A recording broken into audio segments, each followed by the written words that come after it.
So ನಮಸ್ಕಾರ ವೀಕ್ಷಕರೇ, ನಾನೀಗ ಮಂಗಳೂರಿಂದ ಗೋಕರ್ಣ ಕಡೆಗೆ ಹೋಗ್ತಾ ಇದ್ದೇನೆ. ಸೊ ನಿಮ್ಗೆ ಗೊತ್ತಿರೋ ಹಾಗೆ ಮಂಗಳೂರಿಂದ ಗೋಕರ್ಣ ಒಂದೇ ಸ್ಟ್ರೆಚ್ ರೋಡ್ ಆಯಿತಾ.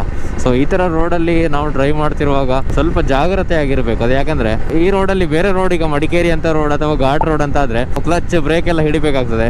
ಆದರೆ ಸ್ಟ್ರೈಟ್ ರೋಡ್ ಇರೋದ್ರಿಂದ ಕೇವಲ ಇಲ್ಲಿ ನೋಡಿ, ಕೇವಲ ಆಕ್ಸಿಲೇಟರ್ ಮಾತ್ರ. ಸೊ ಹಾಗಾಗಿ ಈ ಥರ ಜಾಗದಲ್ಲಿ ಅಥವಾ ಈ ಥರ ರೋಡ್ಗಳಲ್ಲಿ ಹೈವೇ ಹ್ಯಾಲುಸಿನೇಷನ್ ಆಗುವಂತಹ ಚಾನ್ಸಸ್ ಜಾಸ್ತಿಯೇ. ಹೈವೇ ಹ್ಯಾಲುಸಿನೇಷನ್ ಅಂತ ಹೇಳಿದರೆ ನಾವೀಗ ಒಂದೇ ರೈಡ್ ಮಾಡ್ತಾ ಮಾಡ್ತಾ ಮಾಡ್ತಾ ಬೋರ್ ಆಗಿ ಎಲ್ಲೇ ನಿದ್ದೆ ಬರುವಂತಹ ಚಾನ್ಸಸ್.